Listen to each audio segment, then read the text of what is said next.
J'ai envie de montrer une séquence que j'ai tournée la semaine dernière, que vous trouverez tout le reportage sur GP TV Investigation. C'est vraiment une séquence bouleversante parce que j'ai posé la question de la destitution à une dame âgée dans Paris, et vous allez voir ce qu'elle me répond. Il n'y a pas que M. Mélenchon qui veut que le président de la République et puis tous les députés s'en aillent. Voilà, vous avez toute la population française qui veulent que tout le monde, que le président s'en aille, que monsieur Bayrou, voilà, merci de m'aider un petit peu, monsieur Bayrou, et que certains députés s'en aillent parce qu'ils sont payés entre 7 500, 8 000 euros, et que là, monsieur Bayrou vient de nous dire que les boomers, parce que moi je fais partie des boomers, comment dirais-je, on a la belle vie, tout ça, mais tout ce que l'on a, on a travaillé aussi. Moi, j'ai travaillé pendant 37 ans à l'hôpital Necker. J'ai travaillé de nuit pour élever mes enfants parce que je me suis retrouvée veuve, et ça ne passe pas. Monsieur Macron, on a l'impression qu'il ne s'intéresse plus à la France, qu'il ne s'intéresse plus au peuple. Bon, il fait des choses à l'extérieur, c'est peut-être bien.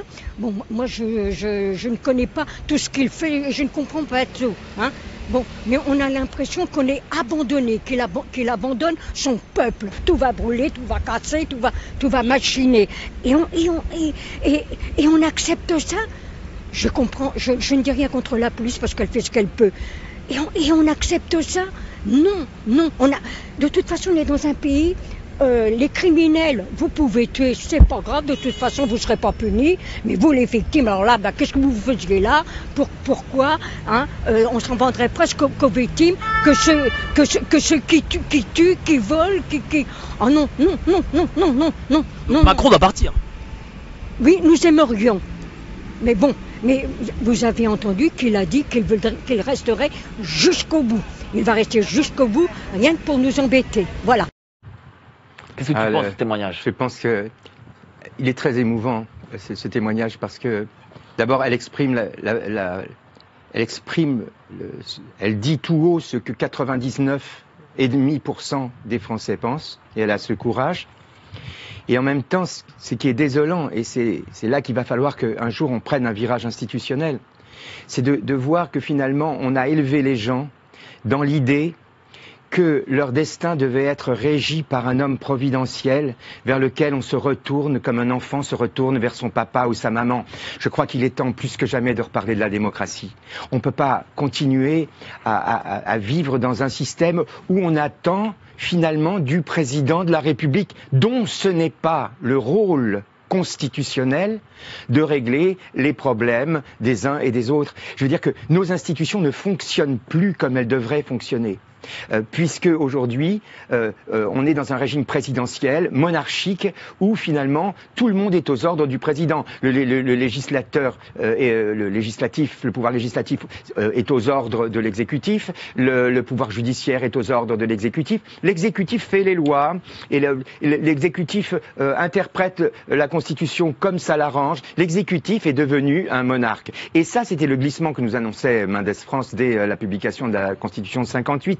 Lorsque le despote est éclairé, quand un despote c'est De Gaulle, c'est pas grave des constitutions comme ça. Mais aujourd'hui, par exemple, l'article 3 de la Constitution, le pouvoir est exercé par le peuple français, hein, le pouvoir c'est par le peuple pour le peuple, hein, il est exercé par donc le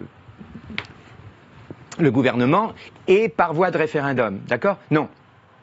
Il faut maintenant rentrer dans un système où le peuple a son mot à dire sur toutes les décisions. On a plein d'idées pour ça. Les constituants ont travaillé là-dessus, etc. Il va falloir faire évoluer notre système. Mais déjà, avant de pouvoir le faire, le premier temps, c'est déjà de faire fonctionner nos institutions comme elles doivent fonctionner, c'est-à-dire comme les textes le préconisent. Mais quand tu vois cette dame qui fait partie de ce qu'on appelle les petites gens, et c'est pas péjoratif de le dire, voilà, c'est des gens que l'on aime, qu'on respecte, parce que c'est nous aussi, hein, voilà.